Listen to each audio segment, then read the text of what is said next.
Taste the Daily.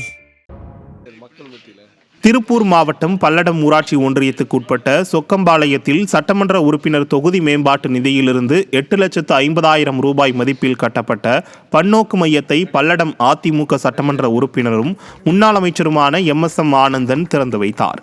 இதில் முன்னாள் சட்டமன்ற உறுப்பினர் கரைப்புதூர் நடராஜன், KP பரமசிவம் உள்ளிட்ட கழக நிர்வாகிகள் உடனிருந்தனர்.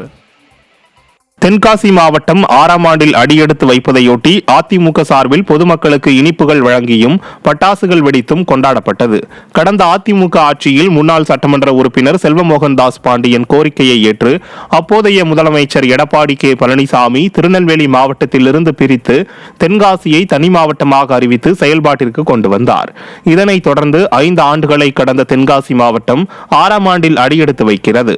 இதனையொட்டி தென்காசி பழைய பேருந்து நிலையம் முன்பு அதிமுக தெற்கு மாவட்ட கழக செயலாளர் செல்வமோகன் தாஸ் பாண்டியன் தலைமையில் அதிமுகவினர் உற்சாகமாக கொண்டாடினர். இதில் மாவட்ட அவைத்தலைவர் சண்முக சுந்தரம் உள்ளிட்ட நிர்வாகிகள் பலர் கலந்து கொண்டனர்.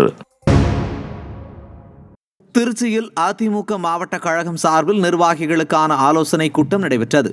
மாவட்ட செயலாளரும் முன்னாள் துணை மேயருமான J சீனிவாசன் தலைமையில் நடைபெற்ற இக்கூட்டத்தில் பூத் கிளைகள் அமைப்பது தொடர்பான ஆலோசனைகள் வழங்கப்பட்டது.